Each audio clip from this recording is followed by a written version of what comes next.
Hello and welcome back to Soul Blazer. This is Bio Enchanted, and today we'll be going for the next boss. And a bunch of other things as well. As you can tell from the length of the video, it's not just boss. Doing a little bit of prep first though. There we go. Wrong way. Was right the first time. So here we go, let's finally get through this door and see what happens over here, shall we? Once I've made sure to do a bit of a safety thing. Because this boss is a bit of a nightmare if you get unlucky with it. Or if you don't know how to move anyway. There's certain tricks you can do. I left in a death in this fight as well, just so you can see how annoying it can be. It's only a brief one though.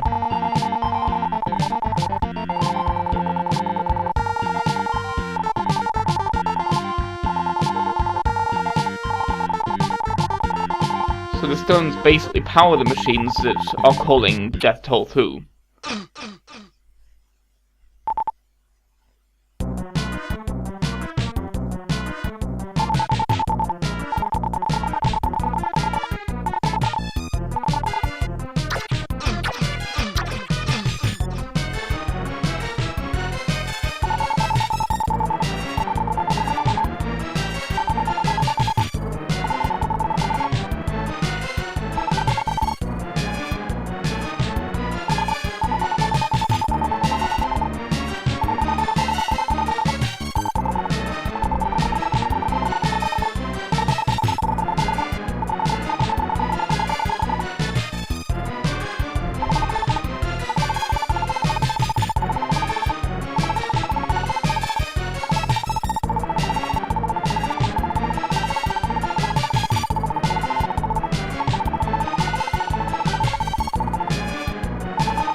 I quite like that it's not going full on science is bad, it's just these people aren't ready for this level of it quite yet.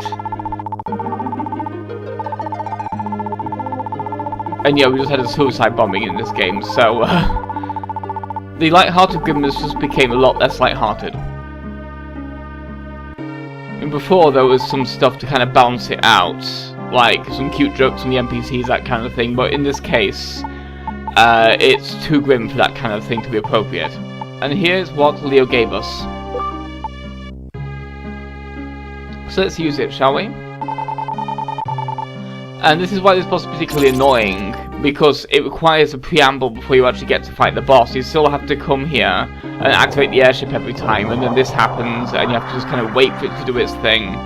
And it's just so irritating, so let's just kind of allow ourselves to skip that, shall we? Here's the actual boss, a giant bird. Of course we can't hit it with magic, because magic doesn't work on bosses, so we have to just do this. There's a kind of movement you can do though here, where if you kind of juke away from it, just as it's coming towards you diagonally, you can just scrape it with your sword, and it won't hit you. This is a particularly dangerous move though, because those fire things stay on screen for a very long time, and can do quite a lot of damage very quickly as a result, and then it can kind of catch you out with that diagonal move, and just keep adding on the damage. And it's just... And because the wind's constantly blowing you back, it's just generally a really annoying fight, and sometimes he's just out of sword reach and keeps himself there. And it's just a matter of like trying to get any kind of... Oh, that was a really good moment though. Like, if he gets there, you can just do that. But as you can see, you have to be kind of careful, because it's quite tricksy still. So now let's do it right, shall we? I've had our practice one.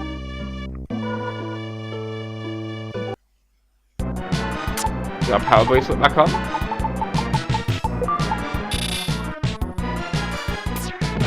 And now it's time to use our little jauntiness to juke backwards every time he tries to diagonal strike us, so that we can hit him without him hitting us. But yeah, this is probably one of the worst bosses because of how like weirdly he moves and how the wind keeps blowing you around, so you don't really have full control of yourself. It's just not a very fun fight at all, and it also adds on to the problem of damage race. It's just a bit of a nightmare.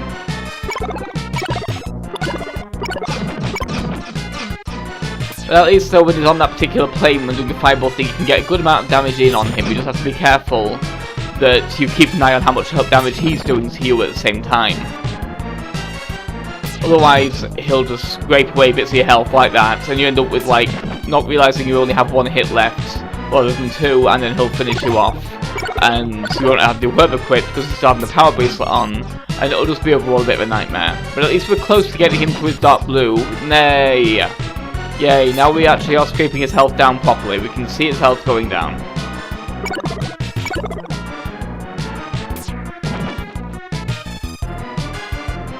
So let's just kind of finish him off while being very careful, getting that medical herb back on, so that last thing doesn't happen again. There we are, that's better. Now let's go back to doing all the damage, shall we?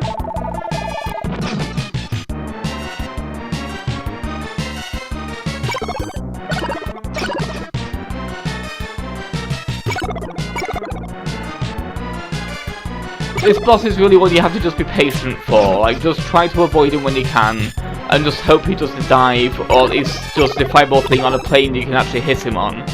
But if not, there's not really much you can do except for wait for him to do one of those two things so you can actually hit the idiot. He's a really irritating boss, and one I really don't like. I mean, the idea is cool, fighting on an airship and everything like that, that's a really cool idea. That's done better in the later games in this series. Like, Terranigma particularly has a few bosses with a similar kind of setup where you're fighting like on a moving vehicle or on a moving platform or something, but they're much more interesting and much less irritating to do. But now we've taken care of it, we've dealt with the eagle thing.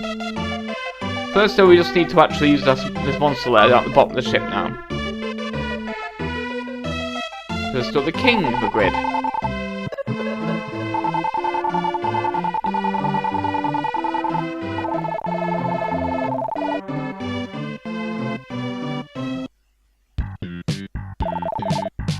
Unlike the Queen, at least while the King was an idiot, at least it seems he's a regretful idiot, so he's at least learned his lesson about not being an idiot.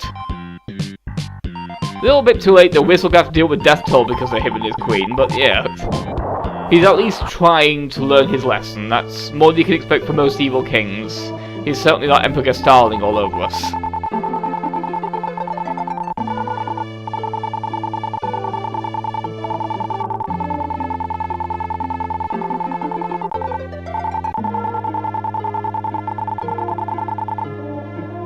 Let's be honest. We are celestial after all. We were literally created by God to fight these creatures, so let's not lie to her. I mean, that's a bit skeevy, honestly. Given she's a love interest, lying to her would just seem a little bit, off.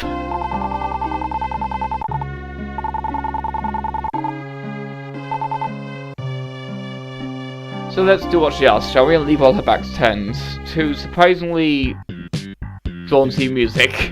It doesn't quite fit what just happened, but yeah. Now all the key characters have shown up and been either dead or regretful for what's happened, and all the cities are now fully restored. Well, mostly restored. That's what the remainder of this video is going to be, by the way. The backtracking, now that we have both the special swords.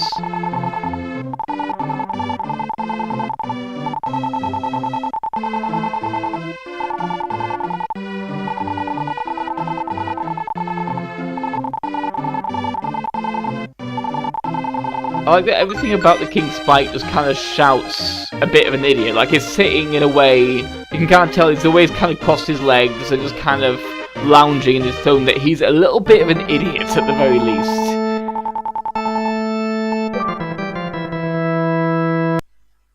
And now, of course, we have actually unlocked the way to the final dungeon. But first, let's do everything else, shall we? Because we have both those special swords, the Zantetsuken for killing enemies with metal, which we'll be using now. And we also have the ghost sword for taking out all the ghosts. So let's, spirit sword I mean. So let's take care of all of those special enemy types from the previous dungeons. Oh, that's a blast from the past. That we couldn't take care of before. These guys, for example, these little octopus dudes. They are now no threat. Barely worth the experience. There we are.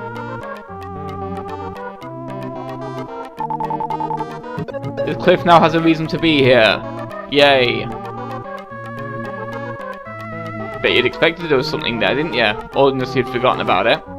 So that's now the worst part about backtracking through this dungeon is backtracking down the bloody corridors that move, the conveyor belt carpets, because there's no shortcuts you unlock or anything like that. You just have to gradually grind your way down them until you're there. It's not particularly good for backtracking. At least this room that you can backtrack fairly speedily. The carpets move in both directions, and that's always nice.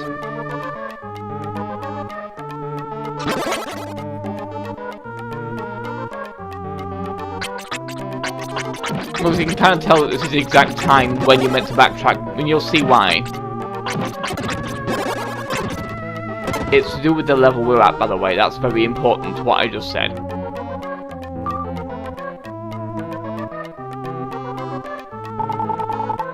Now this vine is very important. It looks like nothing, but it's very important. But yeah, each of these screens has only one monster layer left, because of course they're the special monsters, but I just like to keep making sure, just to make sure I zero out the thing. And yeah, then slam face first into spikes, because what fun! New spell too. Let's show off the spells we have actually, shall we? The ones I didn't show off before. We've already seen Light Arrow bunch. Let's then go to Magic Flare, just as a reminder of how this works. You just kind of charge... Well, don't press the wrong button anyway. You just kind of charge it up and then release it and it blows up. And the more you charge it, the more damage it's supposed to do. It's just a bit terrible though. Then you have this, which is just, I want to burn all my magic. And do nothing. Spark Bomb's surprisingly interesting. Although the fact that it doesn't form a complete circle and is that close range makes it a bit too useless. And the tornado... Well, the tornado is just a really weird one. That's it, that's the tornado.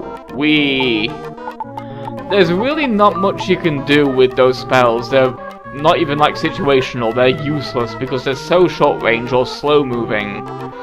It's just not worth trying to use them because it'll just frustrate.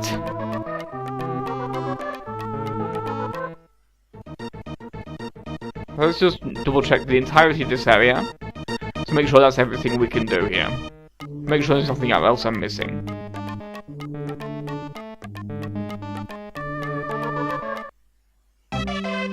There we go, let's see what those vines lead to, shall we? First one first. Last we were in here, we got a strange bottle, which was nice. Let's go up these vines and see what this goddess statue gives us. A new sword! The recovery sword. Let's see that, shall we? It is much better than our current sword, way more powerful, but it can't damage metal or ghosts, and we won't be using it quite yet. But we can equip it because now we are level 22. That's how you can tell that that's exactly where we're meant to be backtracking, because we have both swords now that allows us to backtrack, and the game makes sure we're at level 22 because of the way the experience system works, which is a very good, very tight design. If you come back here with only the Zantetsuken, you'll get that sword, but you won't be able to use it. It's just kind of to keep pushing you forward through the game, because there's no real reason to backtrack before this point, because now we can just get everything. Like this emblem, for example. Now we have most of them, we're only missing one.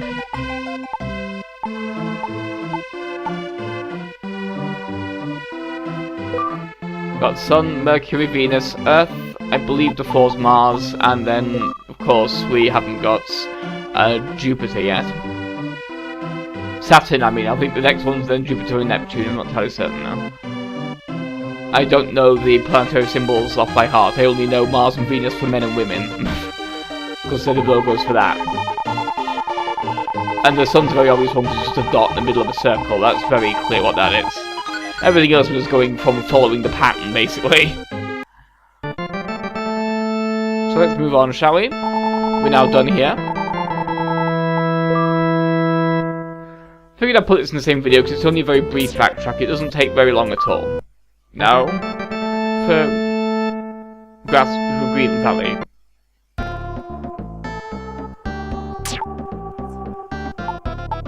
Well, not Green Valley, I mean, there was Grass Valley and then Green something. Forgot exactly what it's called. I was double checking my episode names. But now we have to hunt down these things, and it's so annoying because we're in the dark and can't actually see anything. Which is really irritating.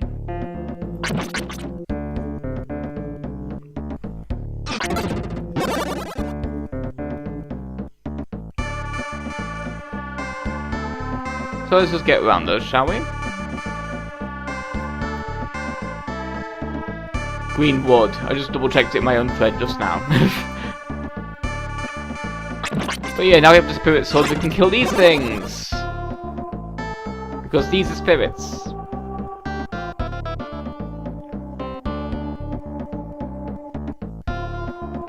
Unfortunately, you can only deal with spirits. So we can't use it for Budweiser, I'm afraid. Only vodkas, but... So let's just move on, shall we? Keep finding these little white things to murder. At least, though, they show up in the dark. They have their luminescence. So we don't have to worry about finding the exact tile they're on. We can just see them if they're on the same screen as us. Because they don't need to be in our little spinny circle to be seen, like that. Which is very, very kind of the game. I like that it does that. And it's still an annoying way of having the visual thing work, but given the souls are kind of the whole magic thing, and the fact that these are souls of creatures we're using to see all this stuff, putting in the little spinny thing does make sense. It's just annoying. Like, to actually make use of it's just kind of annoying, but at least that is the only flaw where we'll need to deal with that nonsense. Every other floor we can at least see what's going on. So let's move on, shall we? As we finally finish recovering Greenwood. Here's the boss door from last time. We've gone as far as we can in this direction, so we have to find the stairs the other way now. But it's just about following the wall till we get there. I mean, they're right there, I can kind of see them from here. Oops! I mean, the left one might have been faster, but I just wanted to continue this particular path to make sure I didn't miss any floors.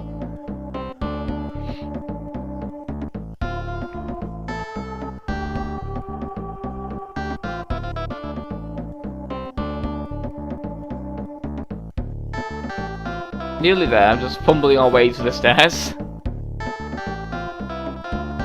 Probably going to bump into a coffee table at some point. There we are. That's better, we can see. Which means we can more easily navigate to kill these stupid things that bounce and are just annoying to hit because they keep bouncing just a little bit away from you. And then they end up in a different square of the room and you just have to keep chasing them until they bounce into a wall and finally stop bouncing back towards you. It's just they're an irritating enemy to chase down. But at least this room has a billion walls for them to bump into, so that's very kind of this game to do that. To have this be basically a giant pinball arena, where they can't really escape you very effectively because they'll just run into a corner eventually, if you just wait long enough.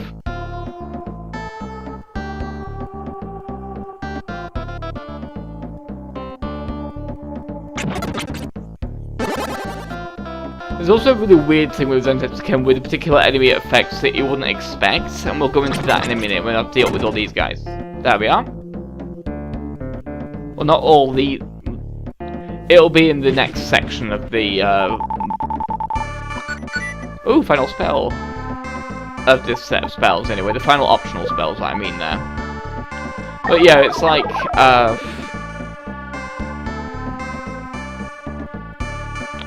That's annoying, completely lost track of what I was saying. Oh. Of course, the enemy type that's particularly weird will be coming when we go back to the mermaid thing in a few minutes, the mermaid palace. I think you can probably guess by now which enemy that is, but it's just strange and doesn't really make sense.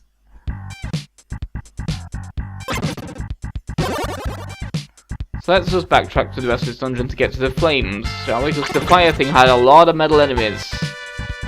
Let's get the metal sword back on. Deal with this fly who's annoying me. Go all the way around this little nonsense. Very circuitous way to get back. It's kind of annoying, but it doesn't take that long. At least it's not a normal RPG, so you don't have to worry about random encounters getting in the way. But here we are, the scorpions! We've seen them running around for a while. They've been causing a little problem when we first came through here, and now we can finally take care of these little things. I kind of like them though, they're a visually interesting enemy, and I kind of like the little path they take. They're like little Roombas, but scorpions.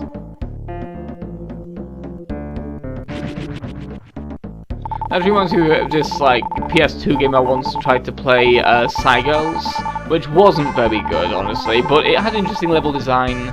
Despite not being the best. The first level alone was a kind of a puzzle. We had to work out how to get a statue to face the right direction so you could use it to get to a secret passage, which is an interesting puzzle. It took me a while to figure that level out. And then the second level is hunt down all 21 little Roomba things so you can steal their CPU chips. And it's just like some of them are really well hidden. I found 20 out of 21 of them and couldn't find it for love nor money. I was searching that level for hours and there was nothing else going on. So I ended up giving up on that game, and then I sold it, which is annoying, because now whenever I look at that game up online to try and get another copy of it, it's now like 40 quid. Which is the only thing with a lot of old games, is a lot of them are just really expensive now, and I can't find a good ISO to emulate it, so I'll have to maybe just save up for that, I don't know.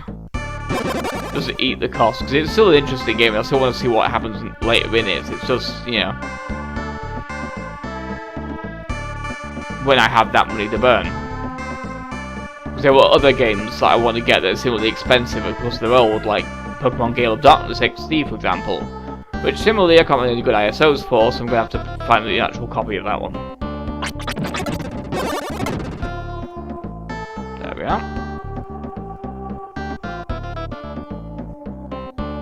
That room's kind of annoying because it's a complete maze, and so often you can just kind of not know where the last scorpion is, and oh, thanks for that!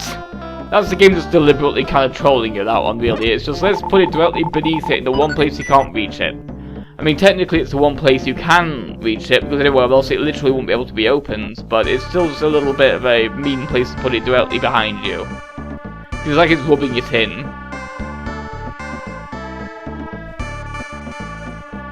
Like a couple of squares down. Wearing the elemental armor, that protects you from environmental damage. No, it doesn't. It protects you from thorns, or by which I mean spikes. So now I have to put on the second worst armor in the game so we can not get hit by the fire shrine, which is irritating because it drops our defense super low. But then again, these enemies are already very weak enemies anyway, that this was on par for, so it's not that big a problem. It was really more of a problem when we were doing Leo's lab and having to put it on to get around these kind of same hazards.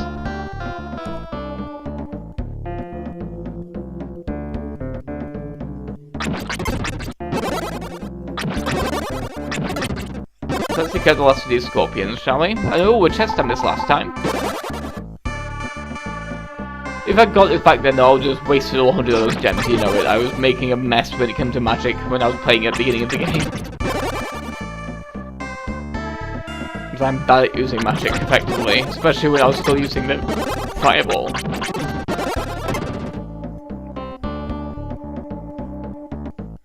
There we go, taking care of all the scorpions. Let's find a little tile to stand on.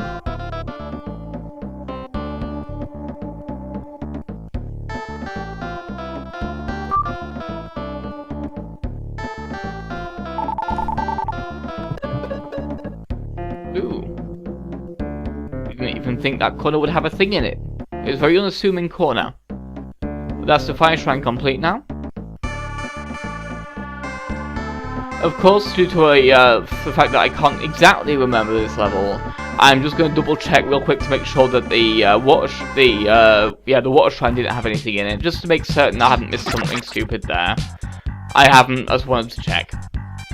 Can't blame the guy for being thorough in this kind of game where it doesn't really tally up in the long term. I just wanted to quickly take a look at the floor, see if there's any ones coming up, and nah, we're pretty much done here. I just forgot if there's a third floor. And there is. And again, nothing here, so we're fine. So let's just move on, shall we, and see what it is we unlock this time here. And then the third dungeon will take no time at all.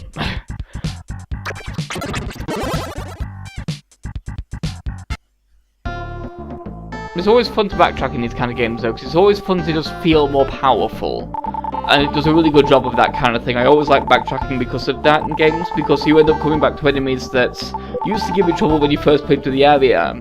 But then it's like, they're no longer a threat at all, and it's a really satisfying feeling, that for me, where it's like, it does a good job of the feeling of progression, even when you have to go backwards in a level, to win a game. Provided the game allows you that kind of progression anyway. It's something like Dark Souls or something like that, where it, well, not even Dark Souls, that says progression too, but like, there are some purely action games where backtracking is just a nuisance, because you can't really upgrade the character much. We have a bit of advice from this tree, because we screwed up with that bird. Whoops, he's a very shy bird. Hence why it took so long to rescue him. And yeah, accidentally approaching from the front or side will not work. You have to approach from directly behind. Which means there's only that one spot in the level you can actually talk to him to, because from here you can only approach him from the side, and then he runs away. This bird's a bit annoying, but it's worth chasing him down. Got ya.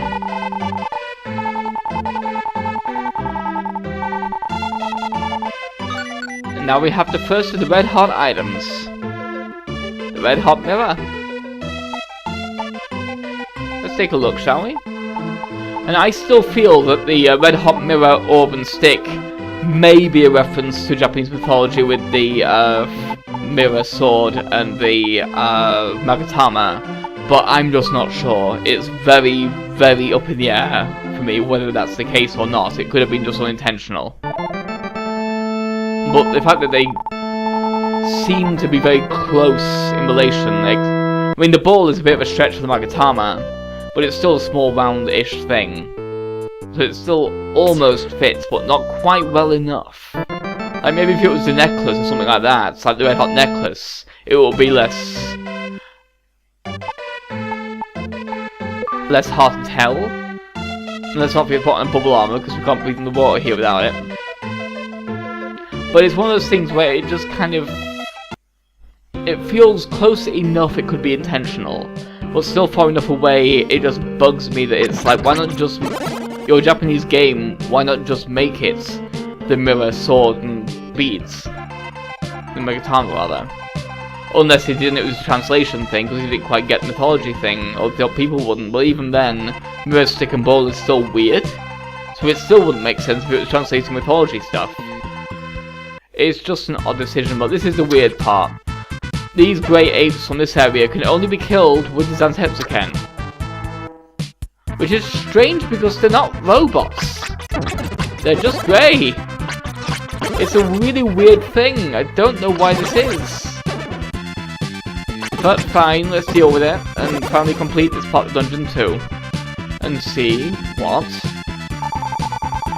she has to offer. Our final mermaid, buddy. But yeah, that's a really weird part. That can be really kind of hard to work out. You might just go there with the strongest sword and expect that to work, because you might just think they have really high defense, but no, they're apparently actually metal. So fine, apparently they're robot gorillas. Impossible to tell, I mean there's no clear gears or anything or wires, but apparently they're robot gorillas, so fine. The Underwater Kingdom has robot gorillas, because why wouldn't it? I guess. And now we have the red hot stick. 2/3 of the Phoenix. Now we will be visiting the Mountain King, but not for the red hot ball. We don't have that yet, and we can't get it yet. So what we need to do instead is just make sure we're fully equipped with the best stuff. Because we're now going to a dungeon with no gimmick enemies, we just missed one item that's really well hidden. I think you can probably guess what it is from context.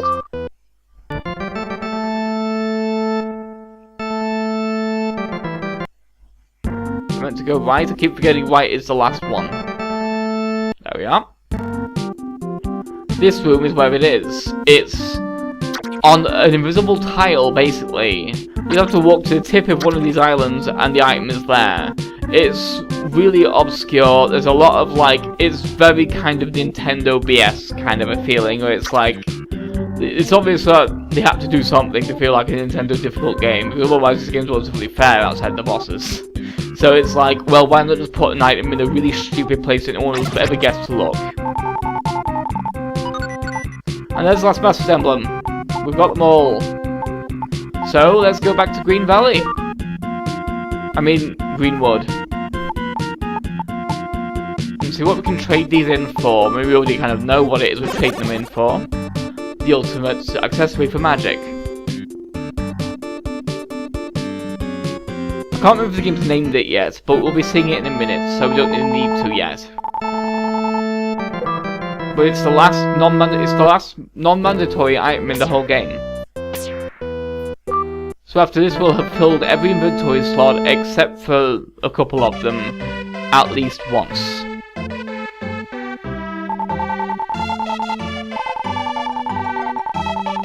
And now we have the magic bell. A little secret item, which makes everything we it's equipped like this. We can then cast magic without any gems. Not very useful though. So I'll see you next time as we storm the final dungeon. Goodbye.